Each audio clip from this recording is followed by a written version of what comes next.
Hi, Shalom, Mike. First and foremost, I want to give all praise, honor, and glory to Yahweh, Bahasham, Yahushai, Bahasham, Rakah, Kodash. I like to give double honors to the apostles and elders of Great Millstone. I like to say Shalom to the elect, the teachers, word, and all truth, faith, and sincerity.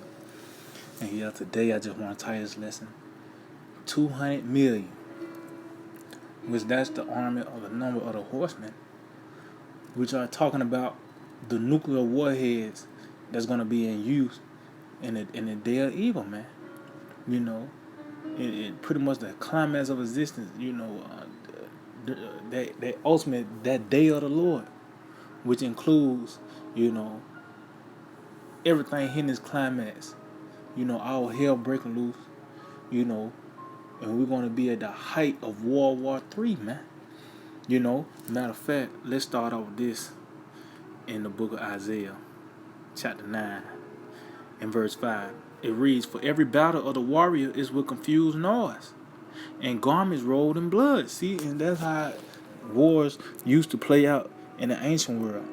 You know, it was the confused noise was by the way of swords smacking shields.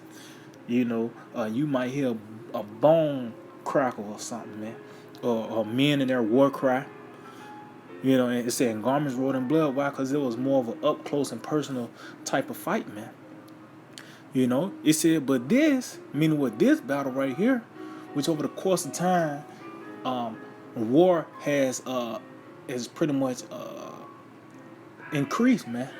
Or it took a step up, man.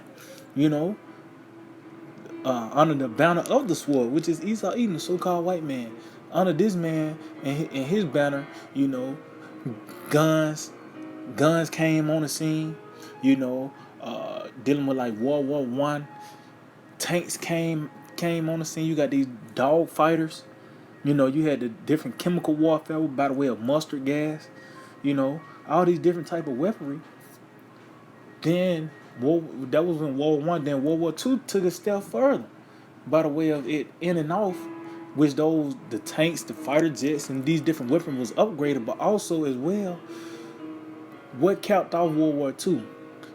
Them devils dropping them bombs on this goop, man. That was a prelude of what was going to play out in this time. So going back, Isaiah 9, it says, but this battle right here, this war that's going to play out, shall be with burning and fuel of fire. And how is this going to play out? By the way of World War III. And what's going to be the instruments used? The nuclear missiles, man. And I titled it, 200 million, because that's pretty much those missiles, those warheads. Ultimately, that's the number of the warheads, but there's gonna be missiles that's gonna be shot back and forth across the earth, man. But especially America gonna get the bulk of those missiles, man. So matter of fact, let's get this Revelations 9. Let's just go and get Revelations 9, and I start at verse 15. It says, "And the four angels were loosed, which were prepared for an hour, in a day, in a month, in a year, for to slay the third part of men." So as you can see, this destruction is an appointed day for this destruction to come forth. And as you can see now, that idea of World War III, happening, especially in this time, this is not nothing far fetched. You actually have to entertain that idea.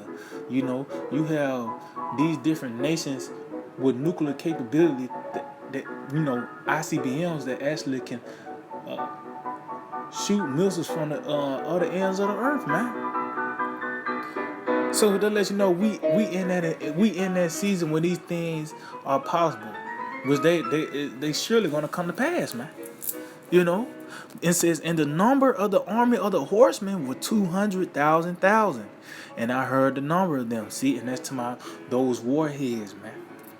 Because when we just played that clip. When you really go into that clip, you really look at it, you see those missiles being propelled. Then it went into that next phase of that last phase. Pretty much skipped to the last phase. When you see those red dots, that was those multiple warheads being released from those missiles, man. That's just like you seeing a Apache helicopter flying over your land but you have a band of troops jump out. Well, that's how it's gonna be with the missiles, man. You know, it said, and thus I saw the horses in the vision, and them that sat on them, having breastplates of fire, and of jacinth and brimstone, and the heads of the horses were as the heads of lions, and out of their mouths issued smoke and fire and brimstone. So it said the heads of the horses as the heads of lions, because that's where the power lie. Matter of fact, it said by these three was the third part of men killed, by the fire and by the smoke and by the brimstone was issued out of their mouth. So this destruction was set up for the third part of men, which are the Edomites, the so-called white man. You know, this was his portion right here, was to ultimately get overthrown by the way of this war, this third world war, man. You know, it says, for their powers in their mouth and in their tails, for their tails were like unto serpents, and they had heads, and with them they do hurt. See, so you had the tail, which is pretty much the propeller system, you know, but it was just set up to get the warhead over here, man. You know, because that's where the power lies, in the warhead. And you just got the missile just to propel it over here, man. But this is what what Yahweh Shema Shai have chose. This is the destiny for the so-called white man. This is what the Lord chose for this devil, man. So matter of fact, let's get this in the book of Psalms 7 real quick. This is the book of Psalms chapter 7, because we're in the time of war now, man. It tells us that's a time and a season for everything. It's a time for peace, but it's also a time of war, man. And when we read in Revelation, the 6th chapter, it tells you that power was given into that red horse. And through this red horse, peace was going to be taken from the earth. Meaning what? What's the opposite of peace? War, man. You know? Matter of fact, let's get that before we get this in Psalm 7. Let's get that real quick. Revelation 6 and 4. And there went out another horse that was red. Let you know that's the indicator that was the Edomites. It said, and power was given to him that sat thereon to take peace from the earth. See, so as you can see, Yahweh Shema Shai gave this man the power to take the peace from the earth. Because through this man, his own counsel, because this is how this devil was sustained, by the way of the sword. This is how he was able to grow, by the way of the sword. So once he was given that power, he ain't had no choice but to bring war on the earth, to take peace from the earth. You know, it said, and they should kill one another, and there was given unto him a great sword. And you're going to that word great, it means of the highest degree, man. So just going back, this man had tanks coming on the scene. On the banner of Esau, tanks came on the scene. Guns and, like I said, this different type of chemical warfare. And ultimately, the missiles, man. You know? But that very same sword was going to be to his downfall, be to his detriment. Because really, that blessing was really Isaac putting a curse on him. That's why Lord Yahweh Shai said, all that they take the sword shall perish with the sword, man. You know? So let's get this in the book of Psalm 7. Psalm 7 and Psalm 7, and I start at 11. It says, the Most High judgeth the righteous, and the Most High is angry with the wicked every day. It says, if he turn not, he will whet his sword. He have bent his bow and have made it ready. See, so as you can see, it said if he turn not, meaning what? If he don't repent, which we already understand, the so-called white man cannot do right. He can't get right. So what it said, the Lord's going to whet his sword, meaning to sharpen it. And that's why you see over the course of time, you compare the those bombs, little man and fat boy, to the weapon, to the nukes they got now. You can't compare it. You will say that you will comparing little man to the hypersonic missile now today. You will say the bombs that they dropped on them goose was dull compared to the one. Oh, it tells you that in the book of Joel too. Matter of fact, that pretty much these generations of missiles is like no other, man.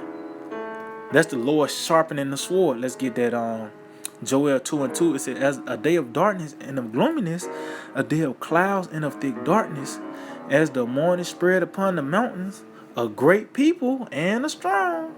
See?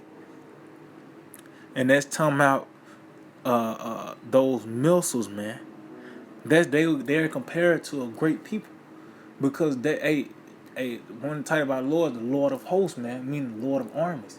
Now, what's the ultimate weapon for all the armies of the earth? You know, the ones that got nuclear capability, the missiles, man. That's why dealing with America, they code word for shooting the missiles is DEFCON 1. You know, but even that, the missile is just a category in itself. When it comes down with Yahweh Shema Shai, you got the angels. That's a heavenly host. That's a branch of the army of the Lord.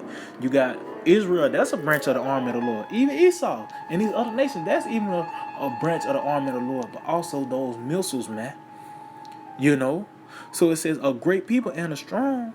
There have not ever been the like. See, neither shall it be any more after it, even to the years of many generations. So as you can see, there have never been a like.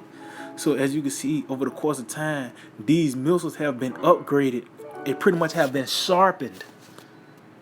You know, it's more effective now. You know, so that's what the Lord did. He have sharpened the sword. That's why you got hypersonic missiles now. You know, it says he have bent his bow and made it ready. Meaning, where you got these different. Each missile that was created, you know, even with the warheads, it was a certain destination that came with that missile, man. You know, each warhead got a certain target to hit. You know, it said he have also prepared for him the instruments of death. See, prepared what? The missiles for him. He ordained of his arrows against the persecutors. See, so hey, that goes back. Those missiles got a destination, man. And it was ordered against the persecutor, meaning it was ordered against this devil, you know, and this beast system. Because this, you know, America is going to be totally wiped out. But also these different strongholds of this devil is going to get hit as well throughout the earth, man. You know? These arrows, you know, these missiles gonna be shot throughout the planet Earth back and forth. But the main target, the bulk of those missiles gonna come here to America, because this is the headquarters of the persecutors, man. It says, behold, he travailed with iniquity and have conceived mischief and brought forth falsehood. He made a pit and did it, and is fallen into the ditch which he made. See why? Because ultimately, this man came up off, you know, war and doing that, but it tells you his own counsel gonna cast him down. This man continually got together for war. This is what he continually counsel about: who he gonna wage war on, who else he gonna conquer and take over. But guess what? That's gonna be the very same thing that overthrow you, man. You're gonna fall into that same ditch, because the result is ultimately you are gonna try to have everybody else in perpetual slaves. But in the kingdom to come, you're going to be the first set of slaves. So you're going to fall into that ditch what you made. It said his mistress shall return upon his own head, and his violent dealing shall come upon his own pate. And what's that violent dealing? Those missiles, man. That's what's coming upon this man. And like I said, it's 200 million of those warheads waiting, man. That's the number of the army of the horsemen. Like I said, the bulk of it going to come to America. But all these other strongholds as well throughout the earth is going to get hit as well, man. You know? And this is the time that we in. It's not like you can overlook this. Like that was just the norm. Each kingdom had missiles. Everybody had a button they could press to destroy or just wipe out a city if they want, the land they want, man. This is the time where these things is possible now. And this is the time where these things are going to actually happen. So let's get this. We end up on this. This is the book of 2 Ezra 16 and 13. For strong is his right hand that bendeth the bow. See? His arrows that he shooteth are sharp. See, that's going back. That is not dull. These weapons are effective, man. It's not like you're going to be able to bounce back from the Satan 2. But these other missiles that they have now. See, you was able You know, you felt the effects of those I think that was the atom bombs back then, but now they have been sharpened to the hydrogen bombs, man. So I say his arrows he shoot about sharp, man. They are effective, man. You know, it says and shall not miss. See, when they begin to be shot into the ends of the world. See, so meaning what? These missiles gonna be shot back and forth throughout the earth, man. You know, and the Lord got a plethora of those arrows, man.